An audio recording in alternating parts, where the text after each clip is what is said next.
ESPN1420, ESPN1420.com. That is Kyle Turley's band, their song, My Soul Bleeds Black and Gold. Joining me at this time here on The Great Scott Show, the Great Sports Callers Open Think Tank, a former fan favorite of the Saints, all-pro offensive tackle. He also played for the Rams and the Chiefs, a musician, performs songs like the one you just heard, My Soul Bleeds Black and Gold, the man responsible for the Flying Helmet. Learn more about his music at KyleTurley.com. Give him a follow at Kyle Turley. His second time on the program. Kyle, welcome back, my friend. I'm doing good. Good to be with you, Scott. Thanks for taking the time, man. And I want to briefly just ask you, I know you're on the West Coast this week. Grew up in California. When you were a kid, what did you enjoy more, surfing or football? Well, I grew up surfing as a kid, so I didn't play football till I was a senior in high school, actually. So got to go with surfing on that one. Now, once you kind of got football in your blood, was it like an instant just love affair, or was it still like, this is cool, but surfing's my real love? Well, surfing's just a different thing, and likewise with football, it has its own uniqueness that I don't think you get to experience in the everyday life. And that's what's so great about surfing. You get to go and do something that most people don't do in the world. And playing football was the same, and it has its own outlets, just like surfing and catching a wave. Anybody out there knows what that feels like. They understand, and anybody that's ever played football understands the feeling of playing that game and what it is to run out of those tunnels and to make it to the National Football League was just an unbelievable dream come true. I mean, I always loved football as a kid. It just escaped me for all those years, and didn't come around until I was a senior in high school where I really decided to step foot on the gridiron. How much do you still surf today? I try to get out as much as possible. Been off the road with my music and going to be off the road a little bit with my surfing as well. Taking care of a bunch of surgeries these last couple of years as my insurance runs out. Got to go under the knife. The beautiful game of football takes a bit of a different toll than the sport of surfing. ESPN1420 and .com. Kyle Turley, our guest. More on that in a minute. I want to follow up on what you were talking about in terms of surgeries. But looking back, we're here in South Louisiana, Saints country. Who did you enjoy playing for more, Mike Ditka or Jim Haslett? You know what? Each guy had their own unique style of coaching, and obviously Mike Ditka, an icon, and still to this day I work with him with the Gridiron Greats organization, a retired football player benefit organization, and he's just an unbelievable man. He played the game, both coaches did, but first tight end to go in the Hall of Fame. I mean, just an icon, and when you think of football, you think of guys like Mike Ditka. So that was just an unbelievable thing for me to be able to get drafted by a guy like that, and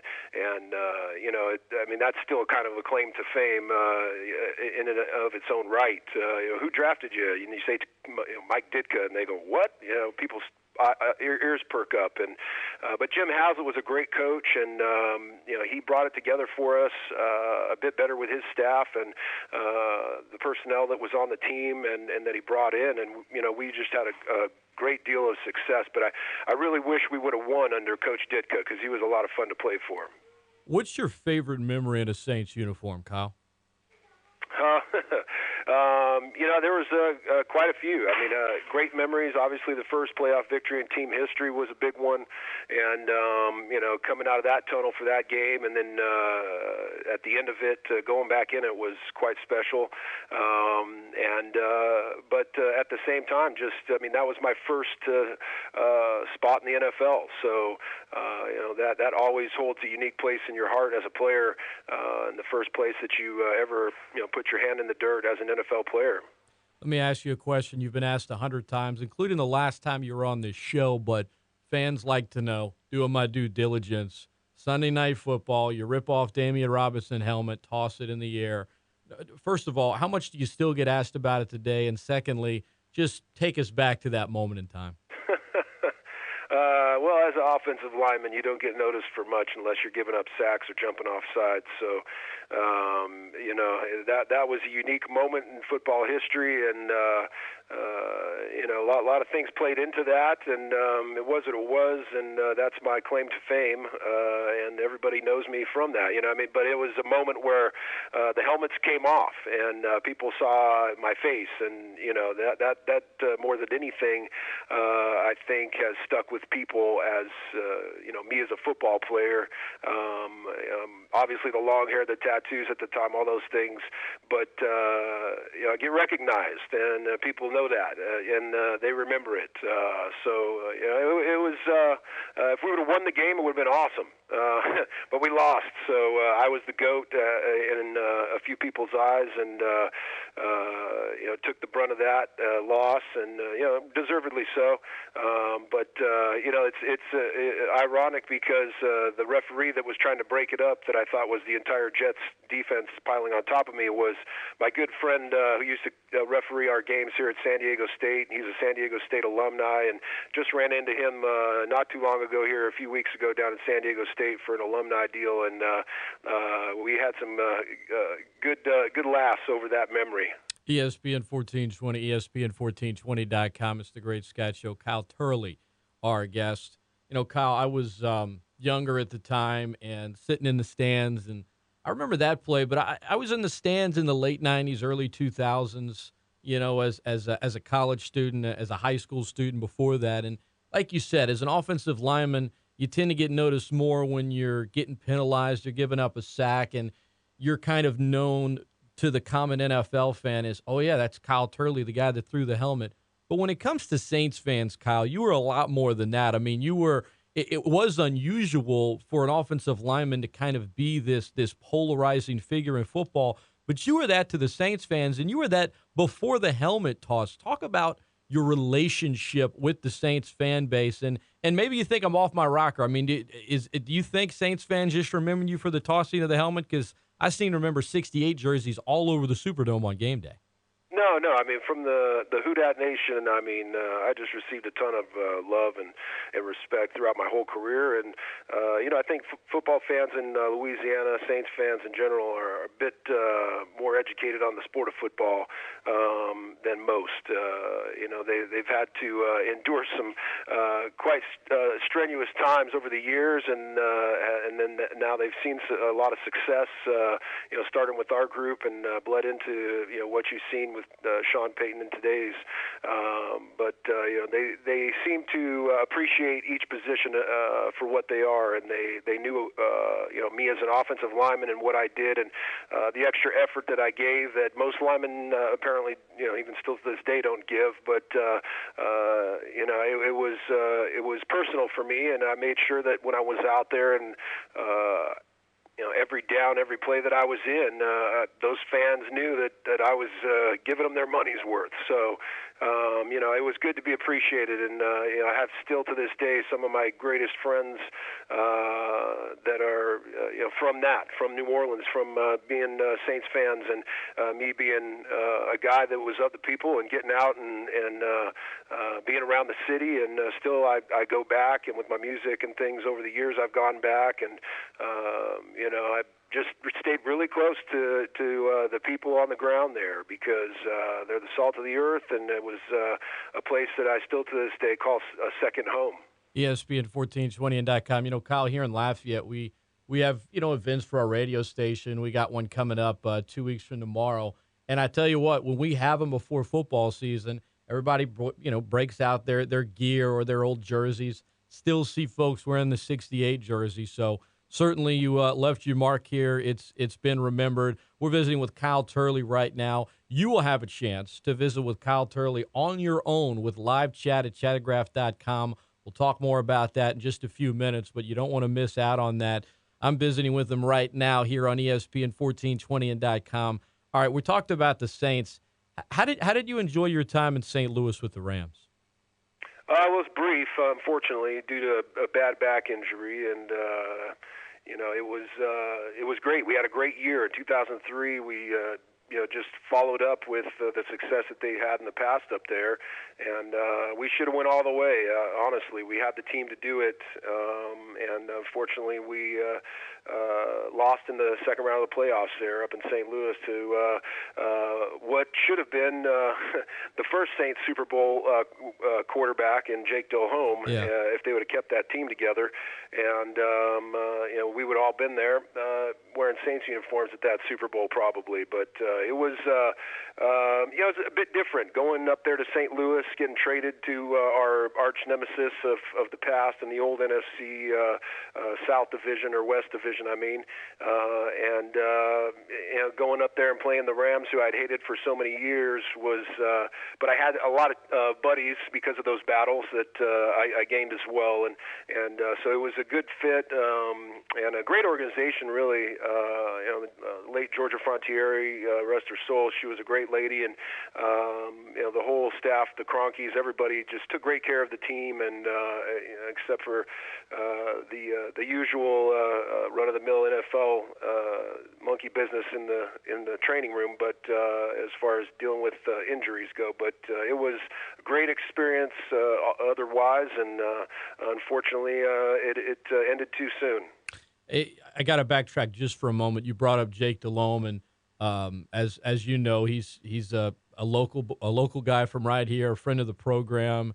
In 2002, when Coach Haslett wrote it out with Aaron, and he was dealing with a shoulder injury, I mean, you feel in your heart of hearts that if Jake goes in 2002, I mean, you guys were 9-4. You feel like he carries you guys not just to the postseason, but to the Super Bowl? No doubt. I mean, he was a gamer, and that's the way he played. And we knew we had the offensive line to protect him. We had the running game to keep pressure off of him, and the defense to do it as well. Lloyd Glover, all those guys were just.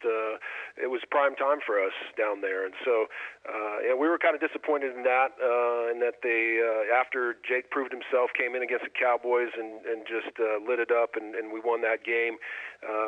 We really thought we had something there to finish the season with, and you never want to see a guy go down to injury, and we all respected Aaron, we all loved Aaron, and we were with him 100% when he was in there, but it just fell apart there, obviously, as everybody saw, and we missed our mark. I really felt, everybody kind of felt that we should have definitely wrote it out, but it was a money thing. They just paid Aaron a bunch of money, and at the time, pre-Super Bowl, Mr. Benson didn't have the deep pockets that I guess he does now to pay these guys to keep them on the roster. So, the threat of Jake performing as well as we knew he could have, and the coaches knew he could have, I think was the end of that one, because they knew they'd have to end up paying him too. So, at the end of the day, the NFL is a business, and it unfortunately gets in the way of what the fans want to see and what us as players want to see. ESPN1420 and .com. It's over a decade later now, and the Saints do have a Super Bowl under their belt, but for Saints fans, especially Saints fans here in Cajun country, that still cuts them deep, man. Somebody was bringing it up the other day with a what-if game. Yeah. Back to the Rams for a moment. In some recent interviews, Kyle, you claim that many of your teammates in St. Louis were addicted to painkillers. How rampant are painkillers in NFL locker rooms, and how much of the responsibility do you think falls on the employers, and how much of the responsibility do you think falls on the players? Well, obviously it's twofold. I mean, when you have medical personnel, people that call themselves doctors, that take Hippocratic oaths, this is America. This is not third world countries that you can just make up the rules and not take oaths or not honor them. I mean, there's responsibility there on both sides. Obviously for the players to understand that they're getting a bit out of control when those numbers of those pills start adding up. But when you're dealing with drugs that are highly addictive, I think there's a second hand that comes into play there, and that is the person that's supplying it. So that is what it is. But But in the instance of what is you're speaking of on this lawsuit and things that are going on in the football world regarding to that, it's just a lack of attention to injury and the lack of knowledge and information given to players. Where the trainers and the doctors are trying to keep players from knowing certain injuries and the serious nature of them, and they're instead prescribing these painkillers to get through it, and after the season we'll look at it and send you to this specialist or that specialist. And it always turned out, in my experience and guys I knew and myself personally, that those injuries were very telling to these doctors in the NFL locker rooms. And when everybody else in the city is going to these people for advice on medical situations because they're the team doctors, I don't understand what why people are questioning why we should have trusted them so much. And I can only speak from personal experience, and I was told a lot of bad information and instead given a lot of injections to get through those things. And it's come back to bite me in many situations, where my body now is breaking down in a very bad way personally. And the guys that I know that unfortunately succumb to those addictions of those painkillers, there's a responsibility, in my opinion, to take care of the aftermath of that. And too many guys have just fallen on hard times and been hooked to these things for too long, and there's just nobody there to help them. They finally do have programs now because of all the griping that people say is going on out there. But the reality is that we were preyed upon, in my opinion, by a system that was perpetuated by coaches and trainers and doctors taking advantage of our collective bargaining agreement that our union negotiated that alleviated them from their Hippocratic oath. And I don't think anybody in a workplace should have to deal with that. ESPN1420 and .com visiting with former Saints All-Pro Kyle Turley. Is that where some of the heated exchange between you and former Rams coach Mike Martz, did some of it come from that, Kyle, or was that from somewhere else? Oh, no, most definitely. You after practice go to coaches and tell them, hey, I really don't feel right. I just had back surgery 4 months ago, and there's some things that are not feeling right here out on this field that I haven't missed a practice. I haven't missed a down in 6 years. I haven't given any reason for anybody to believe I'm some kind of puss.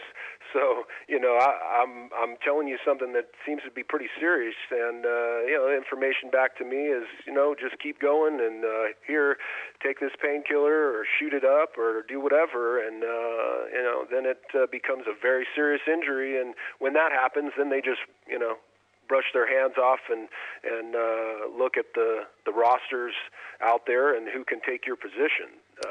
And unfortunately, that happens too often. ESPN1420 and .com, Kyle Turley, our guest. If you want to get more in-depth with Kyle or just shoot the breeze with him, talk about his band, talk music, talk football, talk food, you'll have a chance with live chat at chattagraph.com. I'm going to tell you a lot more about that in a few moments, visiting with him right now about his playing days and some of the things he's been very outspoken with since his playing days. You talked about, the exchange with Martz and not feeling right. In 2005, Kyle, you were out of the NFL. You had the nerve damage. It affected your right leg. You dropped a lot of your playing weight. Many thought your playing career was over at that point. Did you ever have any doubts as to whether or not you would play again? Yeah, definitely.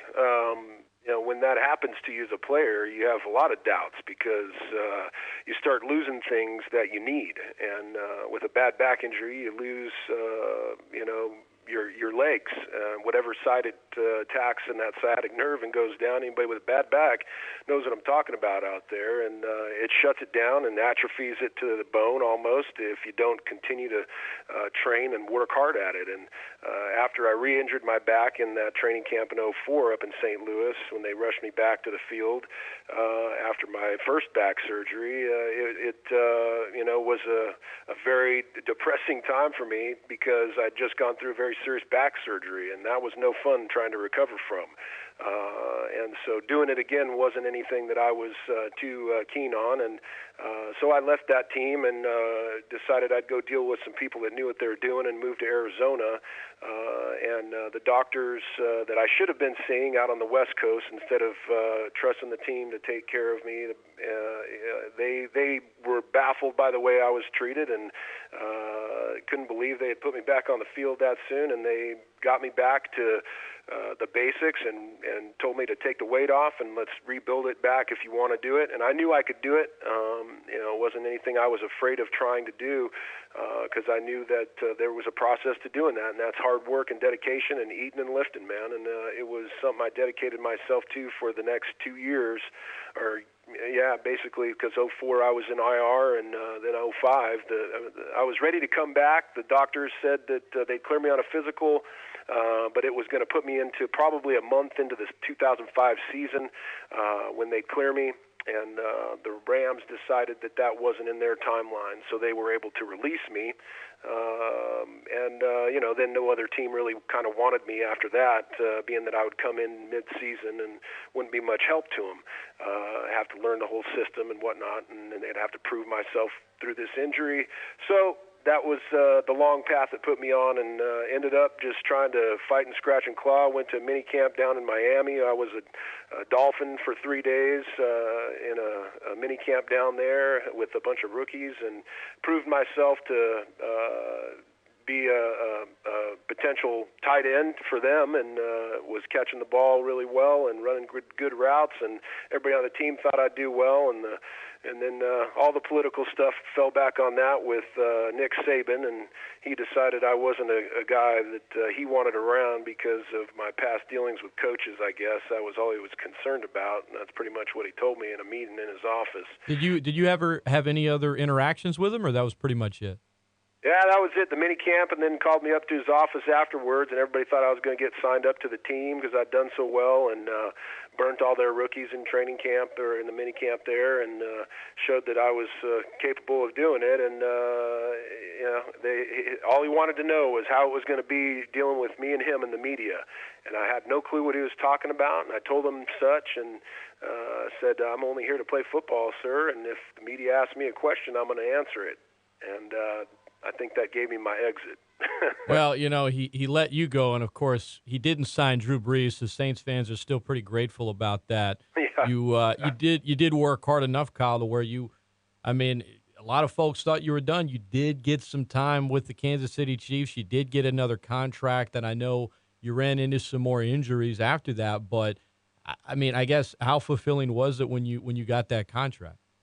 Well, it was a great feeling of accomplishment to get back to the league and put on a uniform and play in a game. That first game back, my two most memorable games were my first games, and I had two of them in the NFL. I had my first game, obviously, with the Saints, and then my next first game was on my comeback with the Chiefs, and I'll never forget that moment.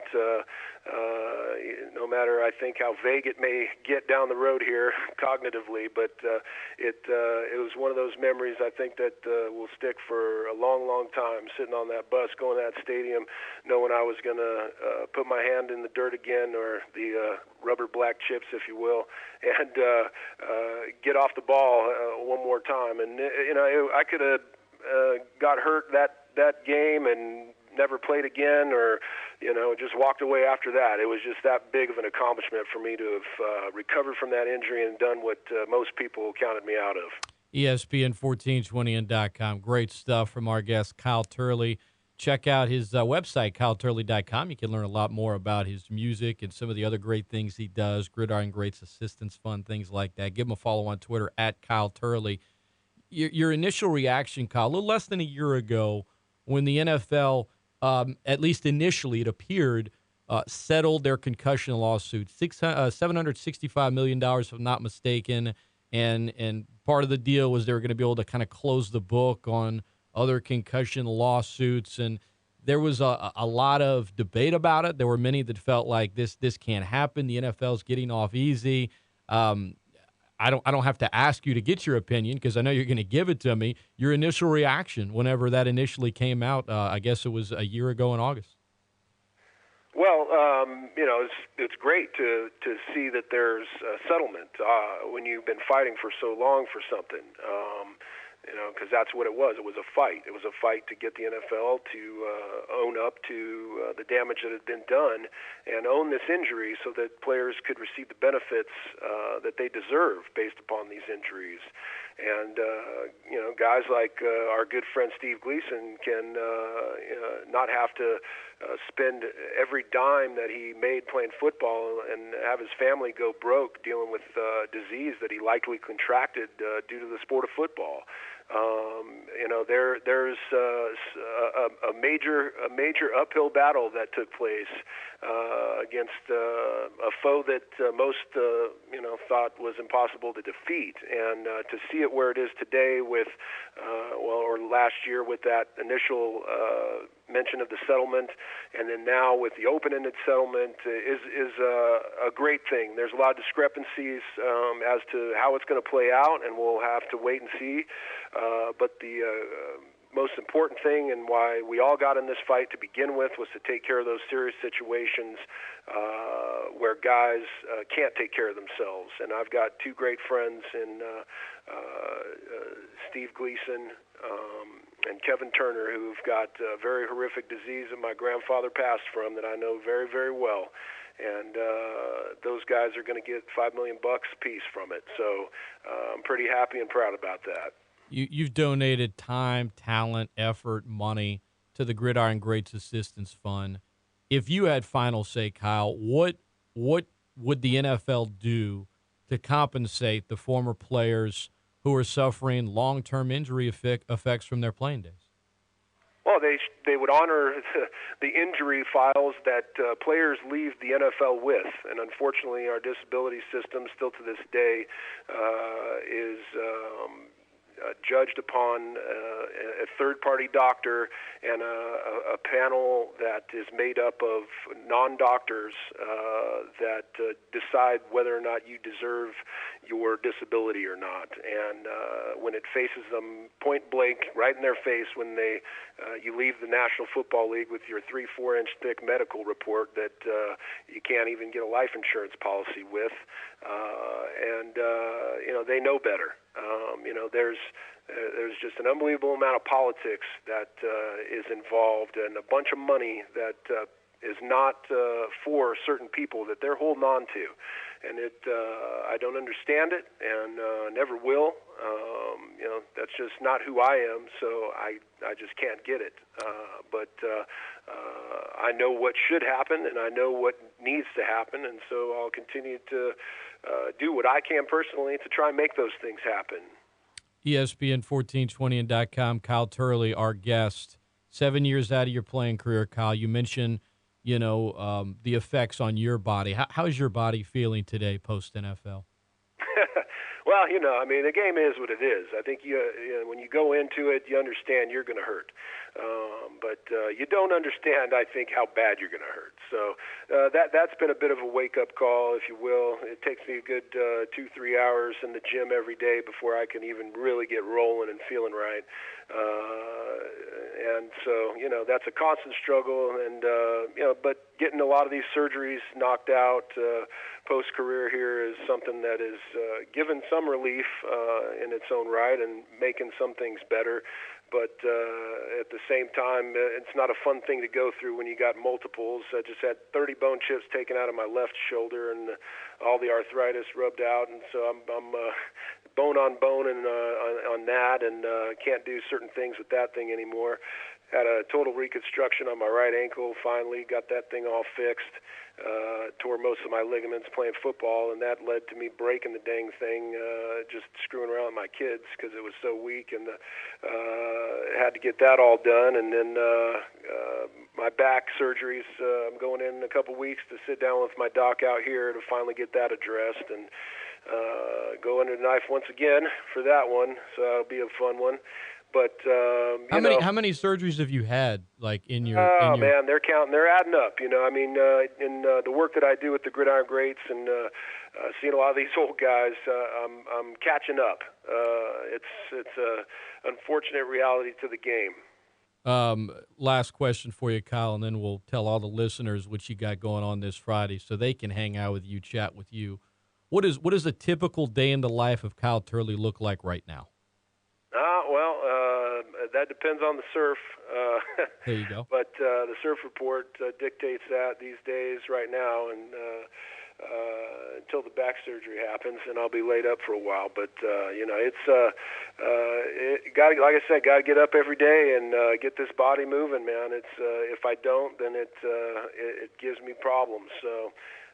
More problems than I have, and it's a constant grind to get in the gym, and you look like $1 million because you're a professional athlete and you're built right, and you put on a bunch of muscle and you've trimmed down now, and so everybody thinks you look like $1 million, but you feel like about 10. So it is what it is, man. The sport of football took its toll, and they're battle wounds and scars that I can only know where they came from. I mean, there's except for the guys that played the game. I mean, there's nobody else that understands this pain exactly and understands what it is. So it's almost a badge of honor, and you just got to keep positive and look at your pictures every now and then and what you used to be, and understand that you did do something pretty cool to have to wake up and feel this bad.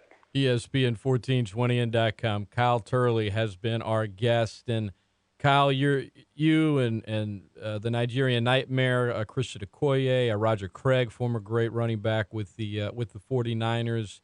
You guys are some of many that are involved in Shadowgraph, celebrities, social media, memorabilia coverage, and essentially it allows fans. Yeah, they get to get this sort of autographed transcript, which I think is cool, but it's one where they get to talk to you just one-on-one, and obviously everybody that remembers Kyle and his playing career, everybody that's listened to him here this afternoon for the last half hour knows the man's outspoken. He's going to tell you what he feels, and if you ask him a question, he's going to answer it. And I know there are a lot of former Saints fans that would love a chance to chat with you.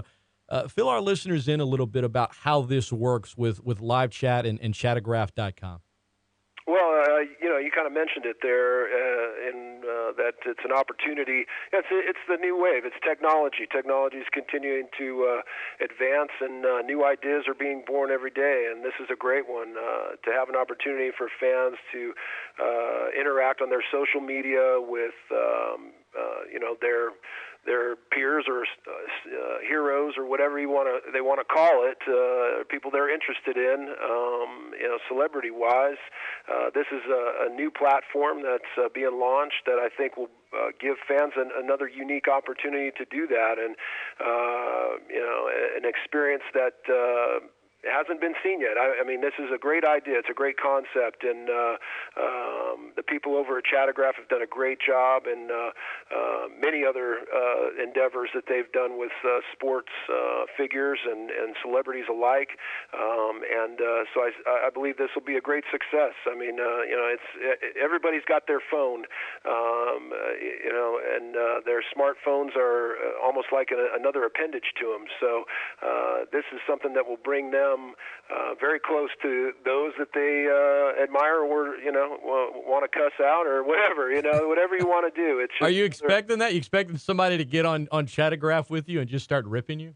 Hey, who knows? It wouldn't be a surprise, with all the many things I've said out there on the wire. So Mike Martz might get on Chatograph and give you a call and just start having a heated exchange. It's possible. Yeah, I doubt it. He's not, he doesn't have that much courage. But there may be a few people out there who I've jaded in the past. That hey, and that's all good. And people know me the most, know that I don't shy away from that. And I appreciate every fan out there, good or bad. Otherwise, when fans were opposing stadiums just getting out of control behind our bench, and you'd go back and forth with them, and the security guards would come down to try and kick them out. I was running over there, first one to tell them to please don't kick them out. They deserve to sit in those seats and be a part of that game and a part of this madness. They paid their ticket, and they're helping pay my salary, and I appreciate every one of those people out there. Kyle Turley, a man of the people. For more, go check out Chattograph.com. That's CHATOGRAPH. You can follow him at Chattograph. You can follow Kyle at Kyle Turley. And last question from the fans, Kyle. Got to ask it. How do you think the Saints are going to do this upcoming season? Well, getting Jimmy Graham back was a huge thing, securing him there. And, obviously I think things are riding right now on in that quarterback position. He's got an injury he's dealing with, and hopefully doesn't deal with it too long, and they get it straightened out before the season starts here. Kyle, it was an absolute pleasure, my friend, as always. Thank you for being so candid and open, and best of luck with Chattograph. I know there are a lot of fans anxious to talk to you, hear more stories, ask more questions, and hopefully we can talk to you again in the future. Good luck with the upcoming surgeries, and I hope the surf is treating you nice this week. You got it, man. Thanks a lot, Scott. Take Thank care. you. Who dat?